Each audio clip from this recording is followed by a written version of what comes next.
یہ ہے مطابقت، اور یہ ہے قابل تعریف، اور یہ مقصود و مطلوب ہے شریعت کا، کہ شریعت یہ چاہتی ہے کہ امام کے ساتھ مطابقت والا رویہ اپنایا جائے، تھوڑا سا اس کے پیچھے رہا جائے۔ اور چوتھی بھی ایک صورت ہوتی ہے، وہ تخلف ہے۔ تخلف کا معنی کیا ہے؟ کہ بہت ہی پیچھے رہ جانا، یعنی امام دوسرے سجدے میں جا رہا اور یہ ابھی پہلے سجدے میں بھی نہیں پہنچا، یہ ہے تخلف، یعنی بہت پیچھے رہ جانا۔ تو جس طرح مسابقت جائز نہیں ہے، اسی طرح تخلف بھی جائز نہیں ہے۔ تو چار صورتیں میں نے بتائیں: مسابقت، موافقت، مطابقت اور تخلف۔ تو پہلی اور چوتھی، مسابقت اور تخلف، یہ تو بالکل ٹھیک نہیں ہے، یہ تو ممنوع ہے۔ اور باقی جو موافقت ہے، وہ موافقت میں گناہ نہیں ہے، لیکن وہ قابل تعریف بھی نہیں ہے۔ یعنی بہتر، اولا اور افضل بات یہ ہے کہ انسان مطابقت کرے، اور مطابقت کیا ہے؟ امام سے تھوڑا سا پیچھے رہے۔ اس کا ایک طریقہ یہ ہے، جیسے دو طرف سلام پھیرتے ہیں نا، تو امام نے ایک طرف سلام پھیر لیا، دوسری طرف پھیرنے لگا ہے، تو یہ پہلی طرف پھیر لے اور پھر اس کے تھوڑا پیچھے پیچھے رہے، یہ ہے مطابقت۔ تو یہاں امامت کے کچھ احکام ہیں، انشاءاللہ وہ ہم پڑھ لیتے ہیں۔ حدیث ہے ہمارے پاس ابو ہریرہ رضی اللہ تعالیٰ عنہ سے، قال قال رسول اللہ صلی اللہ علیہ وسلم۔ ابو ہریرہ عبد الرحمن بن سخر رضی اللہ عنہ کہتے ہیں کہ رسول اللہ صلی اللہ علیہ وسلم نے فرمایا: انما جعل الامام لیؤتم بہ، بے شک امام جو ہے وہ اس لیے مقرر کیا جاتا ہے تاکہ اس کی پیروی کی جائے، یعنی اس کی اقتداء کی جائے۔ لیؤتم بہ کا معنی کیا ہے؟ تاکہ اس کی اقتداء کی جائے۔ فَإِذَا كَبَّرَ فَكَبِّرُوا، بس جب وہ اللہ اکبر کہے تو تم اللہ اکبر کہو۔ وَلَا تُكَبِّرُوا حَتَّى يُكَبَّرَ، اس کے اللہ اکبر کہنے سے پہلے تم نہ کہو۔ وَإِذَا رَكَعَ فَارْكَعُوا، جب وہ رکوع کرے تو تم رکوع کرو۔ وَلَا تَرْكَعُوا حَتَّى يَرْكَعَ، اور تم تب تک رکوع میں نہ جاؤ جب تک وہ رکوع نہیں کر لیتا۔ وَإِذَا قَالَ سَمِعَ اللَّهُ لِمَنْ حَمِدَهُ، اور جب وہ سَمِعَ اللَّهُ لِمَنْ حَمِدَهُ کہے، فَقُولُوا، تو تم کہو، اللَّهُمَّ رَبَّنَا لَكَ الْحَمْدُ۔ وَإِذَا سَجَدَ فَاسْجُدُوا، جب وہ سجدہ کرے تو تم سجدہ کرو۔ وَلَا تَسْجُدُوا حَتَّى يَسْجُدَ، تو تم تب تک سجدہ نہ کرو جب تک وہ سجدے میں نہ چلا جائے۔ وَإِذَا صَلَّى قَائِمًا فَصَلُّوا قِيَامًا، اور جب وہ کھڑا ہو کے نماز پڑھا رہا ہو، قیام کی حالت میں ہو، تو تم بھی قیام کی حالت میں جاؤ۔ وَإِذَا صَلَّى قَاعِدًا فَصَلُّوا قُعُودًا أَجْمَعِينَ، اور جب وہ بیٹھ کر نماز پڑھا رہا ہو تو تم بھی سارے پھر بیٹھ کر ہی نماز پڑھو۔ اچھا، اس حدیث میں کچھ چیزیں بڑی سمجھنے کے لائق ہیں۔ اس میں ایک بات تو یہ ہے، جیسے ہم نے پہلے چار چیزیں سمجھ لیں: مسابقت، موافقت، مطابقت اور تخلف، تو یہ چیزیں بہت اہم ہیں، ان کو دیکھنا ہوگا۔ اس میں سے صرف مطابقت جو ہے یہ قابل تعریف ہے، موافقت اس کی گنجائش ہے، اور باقی جو مسابقت اور تخلف ہے اس کی تو گنجائش بھی نہیں۔ دوسرا، یہاں پہ آپ دیکھ لیں کہ پہلے امام، یعنی یہ مطابقت اللہ کے نبی صلی اللہ علیہ وسلم ہمیں خود سمجھا رہے ہیں کہ امام اللہ اکبر کہے تو تم کہو، یعنی وہ کہہ چکے تو پھر کہو، یعنی اس کے ساتھ ساتھ بھی نہیں چلنا آپ۔ اور جب وہ رکوع کر لے تو رکوع کرو، تو یہ انداز بھی بتا رہے ہیں۔ اور دو باتیں یہاں مزید سمجھنے کے لائق ہیں، وہ یہ کہ ایک نماز یہ ایک بات یہ ہے کہ یہ جب وہ سمیع اللہ لمن حمیدہ کہے تو تم اللہم ربنا لک الحمد کہو۔ تو اس میں باقی روایات کو بھی جب ہم ساتھ ملا لیں تو ایک بات یہ ثابت ہوتی ہے کہ مقتدی بھی سمیع اللہ لمن حمیدہ کہنے کے بعد یہ کہے گا اللہم ربنا لک الحمد، اور اللہم ربنا لک الحمد بھی، ربنا ولک الحمد بھی، ٹھیک ہے۔ تو یہ مختلف صیغے جو شریعت میں ثابت ہوتے ہیں، وہ پھر کسی جگہ پہ ایک آ گیا تو دوسری جگہ پہ باقی موجود ہوتے ہیں، تو اس میں سے کسی ایک کو بھی اختیار کیا جا سکتا ہے۔ دوسری بات یہ ہے کہ جب امام کھڑے ہو کے امامت کروائے تو تم کھڑے ہو کے اس کی پیروی کرو، نماز پڑھو۔ جب بیٹھ کر کروائے تو پھر تم بھی بیٹھ جاؤ۔ تو یہ جو چیز ہے، یہ اگلی روایات بھی ہم ابھی پڑھیں گے انشاءاللہ، یہ منسوخ ہے حکم، کیونکہ اللہ کے نبی صلی اللہ علیہ وسلم نے جو آخری حکم امت کو دیا ہے وہ یہ ہے کہ امام جو ہے اگرچہ وہ بیٹھ کر ہی اقتداء کروائے، لیکن مقتدی کھڑے ہو کر پڑھیں گے، کیونکہ امام تو مرض کی وجہ سے بیٹھ کے پڑھا رہا ہے نا، تو مقتدی کے پاس تو مرض نہیں ہے۔ تو اس پہ انشاءاللہ آگے ہم حدیث پڑھ لیتے ہیں۔ یہ حدیث ہے ہمارے پاس ابو سعید خدری رضی اللہ تعالیٰ عنہ سے ان رسول اللہ صلی اللہ علیہ وسلم رعا فی اصحابہ تأخرا، کہ بے شک نبی صلی اللہ علیہ وسلم نے اپنے صحابہ میں پیچھے رہ جانے والے کو دیکھا، یعنی پیچھے رہ جانے کو دیکھا۔ تأخرا یہ کوئی فرد نہیں ہے، یعنی پیچھے رہ جانے کا ایک عمل ہے، تو پیچھے رہ جانے کو دیکھا۔ فقالا، تو آپ نے فرمایا تقدموا فأتموا بی، آگے بڑھو پس میری اقتدا کرو، وَلْيَأْتَمَّ بِكُمْ مَنْ بَعْدَكُمْ، اور تمہارے پیچھے والے تمہاری اقتدا کریں۔ یعنی یہ اس دور کی بات ہے جب سپیکرز نہیں تھے، تو اب امام جب ایک رکن سے دوسرے رکن میں داخل ہوا ہے تو پیچھے جو موجود ہیں وہ تو دیکھ رہے ہیں، اور وہ پھر اسی طرح سے یہ آواز سن رہے ہیں، وہ تو اس طرح سے اختیار کر لیں گے، لیکن بہت پیچھے جو ہیں وہ پھر کیا کریں گے؟ تو اللہ کے یہاں پہ آپ دیکھ لیں کہ تخلف کی ممانعت ہے، کہ بہت پیچھے پیچھے نہ رہو، بلکہ یعنی میرے پیچھے جو لوگ ہیں وہ میری اقتدا کریں، اور باقی بھی دیکھ کے جلدی سے اقتدا کریں، اور نماز کے ساتھ امام کے ساتھ ساتھ رہیں، یعنی ساتھ سے مراد ہے مطابت میں رہیں۔ تو یہ حدیث ہے، اس میں تخلف کی ممانعت ہے، اور مطابت کے حوالے سے اللہ کے نبی صلی اللہ علیہ وسلم صحابہ کو سکھا رہے ہیں۔ اس کے بعد اگلی حدیث زید بن ثابت رضی اللہ تعالیٰ عنہ سے قالا کہتے ہیں احتجر رسول اللہ صلی اللہ علیہ وسلم حجرتاً بخصفت، نبی مکرم صلی اللہ علیہ وسلم نے مسجد میں اپنے لیے کھجور کے پتوں اور شاخوں والا ایک حجرہ بنایا، یعنی خصفہ کہتے ہیں جس میں کھجور کے پتے اور شاخیں وغیرہ ہوں، اس کے ٹہنیاں ہوں۔ فصلی فیہا، پس اس میں آپ نے نماز پڑھی۔ فتتبع الیہ رجال، تو لوگوں نے آپ کی جستجو کی، یعنی لوگوں کو یہ تھا کہ اللہ کے رسول آئیں، نکلیں، مجھے دیکھیں، ہم آپ کو دیکھیں۔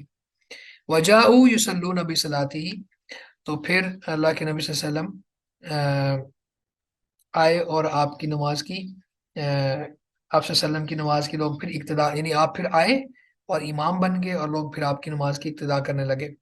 اور اس میں اسی روایت میں یہ ہے افضل صلاۃ المرء فی بیتہ الا المکتوبہ، کہ آدمی کی گھر میں پڑھی ہوئی نماز بہتر ہے سوائے فرضی نماز کے، یعنی نوافل وغیرہ جو ہیں یہ گھر میں پڑھنا افضل اور بہتر ہوتا ہے، اور فرض نماز جو ہے یہ مسجد میں پڑھنا لازمی ہے، کیونکہ ہم نے دلائل پیچھے دیکھ لی ہیں۔ تو یہاں پہ صرف یہ اللہ کے رسول سمجھا رہے ہیں، بات ارشاد فرما رہے ہیں کہ آدمی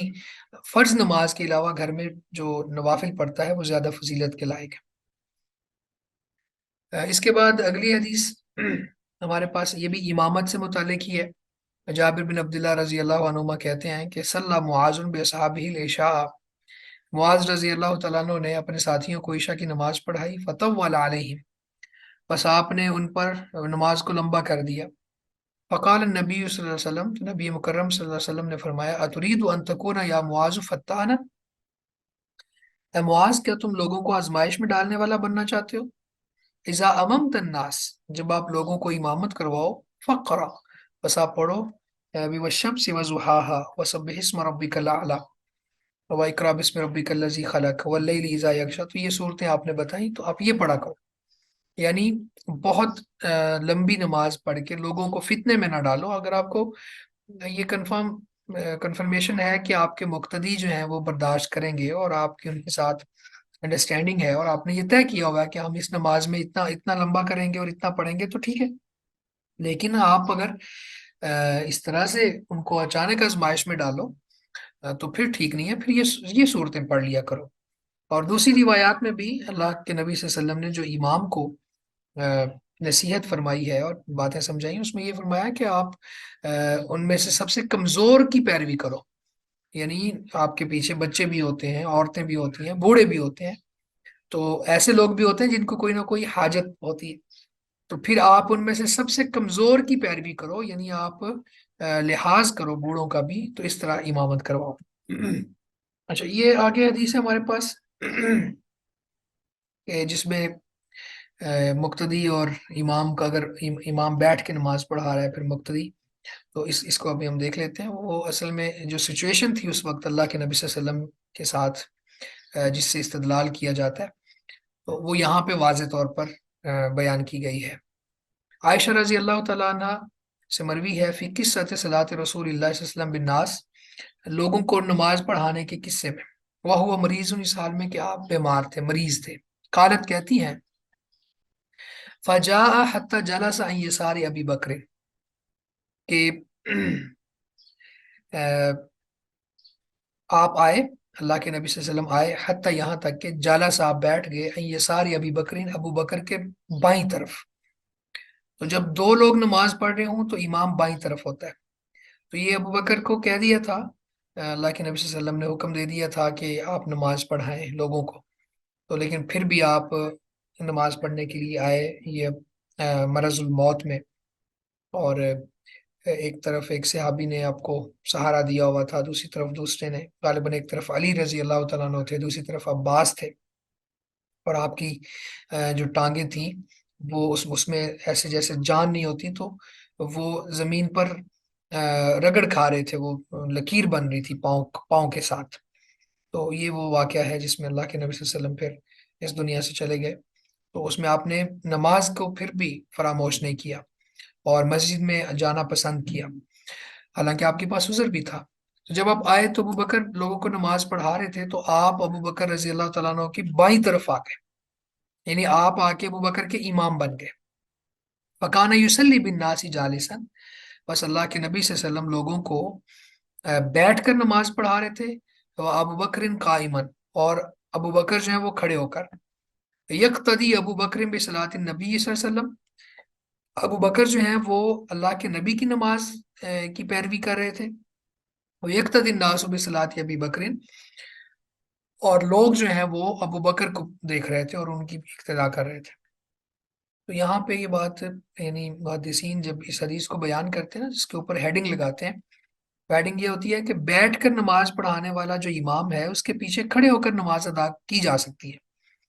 تو اللہ کے رسول صلی اللہ علیہ وسلم بیٹھ کے پڑھا رہے تھے، تو آپ کے پیچھے پھر ابو بکر نے بھی کھڑے ہو کر پڑھی، باقی لوگوں نے بھی کھڑے ہو کر پڑھی۔ تو یہ سمجھنا کہ جیسے پیچھے حدیث گزری ہے نا، اس کی وضاحت یہ ہے، یعنی یہ جو سمجھا جاتا ہے کہ اگر امام بیٹھ کے پڑھائے گا تو بیٹھ کے ہی اس کی اقتداء کریں گے، تو یہ حدیث اس بات کی دلیل ہے کہ امام اگر کسی عذر کی وجہ سے بیٹھ کے نماز پڑھاتا ہے تو مقتدی کھڑے ہو کر ہی نماز پڑھیں گے، وہ بیٹھ کر نہیں پڑھیں گے۔ یہ وہی حدیث ہے جس کے حوالے سے تھوڑی سی میں نے بات پیچھے کی بھی ہے۔ ابو ہریرہ رضی اللہ تعالیٰ عنہ کہتے ہیں ان نبی صلی اللہ علیہ وسلم قال، بے شک نبی صلی اللہ علیہ وسلم نے فرمایا، اذا اما احدکم الناس، تم میں سے جب کوئی ایک لوگوں کو نماز پڑھائے، امامت کروائے، اما یا امو کا مطلب ہوتا ہے امامت کروانا، فلیخفف، بس چاہیے کہ وہ نماز کو ہلکا پڑھائے، تخفیف سے کام لے، فإن فیہم الصغیر، بس بے شک ان میں چھوٹے بھی ہوتے ہیں، والکبیر، اور بڑے بھی ہوتے ہیں، والضعیف، اور کمزور بھی ہوتے ہیں، یا بوڑھے مراد ہیں، بوڑھے بھی ہوتے ہیں، کمزور بھی ہوتے ہیں، یا پھر یوں آپ کر لیں کہ والکبیر سے مراد بوڑھے لے لیں، اور والضعیف سے مراد کمزور لے لیں، یعنی کسی کو کوئی بیماری لاحق ہے یا ناتواں ہے، وذل حاجہ، اور حاجت مند بھی ہوتے ہیں۔ حاجت مند سے مراد کیا ہے کہ کسی نے کسی کام کے لیے جانا ہے، یا پھر یہ ہو سکتا ہے کہ آپ اس کو نماز کے دوران کوئی حاجت لاحق ہو جاتی ہے، انسان ہے، انسان کے ساتھ حوائج لگی ہوئی ہیں، اس کو شدید بھوک لگ سکتی ہے، شدید پیاس لگ سکتی ہے، یا پھر اس کو واش روم جانا ہوگا، تو انسان کے ساتھ یہ حاجات کا معاملہ بھی ہے۔ تو اللہ کے نبی صلی اللہ علیہ وسلم آپ دیکھیں کتنی جامع تعلیمات دے رہے ہیں، اور آپ فرما رہے ہیں کہ جب تم میں سے کوئی ایک لوگوں کا امام بنے، لوگوں کی امامت کروائے، تو فلیخفف، اسے چاہیے کہ وہ ہلکا رکھے، تخفیف کرے، فإن فیہم الصغیر، اس میں بچے بھی ہو سکتے ہیں، والکبیر، اور بوڑھے بھی، والضعیف، اور کمزور بھی، وذل حاجہ، اور حاجت مند بھی، فإذا صلی وحدہ فلیصلی کیف شاء، بس جب وہ اکیلا پڑھ رہا ہو تو پھر جیسے مرضی پڑھ لے۔ یہ بخاری مسلم کی حدیث ہے، یعنی جب وہ امام لوگوں کو امامت نہیں کروا رہا اور تنہا نماز پڑھ رہا ہے، تو پھر وہ چاہے جتنا مرضی اس میں قرات کرے، جتنا مرضی اس کے رکوع کو لمبا کرے، جتنا مرضی اس میں وہ سجدہ طویل کرے، تو اس کو اختیار ہے اور وہ کرے، اس سے صرف وہی اپنے آپ کو دیکھ رہا ہے اور اس میں اس کو لے کے چل رہا ہے، باقی لوگ تو اس کے ساتھ شریک نہیں ہیں۔ لیکن جب دوسرے لوگ شریک ہو جائیں تو پھر اس کو ان چیزوں کا خیال رکھنا چاہیے، اور یہ سوچنا چاہیے کہ اس کے مقتدیوں میں سے بچے بھی ہو سکتے ہیں، بڑے بھی ہیں، ضعیف بھی ہیں، حاجت مند بھی ہیں۔ تو یہاں پہ اللہ کے نبی صلی اللہ علیہ وسلم نے نہیں، بڑا خوبصورت دین ہے ہمارا الحمدللہ، جو انسان کے لیے آسانی پیدا کرتا ہے۔ اللہ نے بھی قرآن مجید میں احکامات دیے نا، تو ساتھ ہی فرمایا کہ یرید اللہ بکم الیسر، اللہ تعالیٰ تمہارے لیے آسانی کا ارادہ کرتا ہے، ولا یرید بکم العسر، تمہارے لیے تنگی کا ارادہ نہیں کرتا۔ تو یہ دین یسر ہے۔ نہیں جی، یہاں تک انشاءاللہ اللہ تعالیٰ قبول فرمائے جو ہم نے پڑھا۔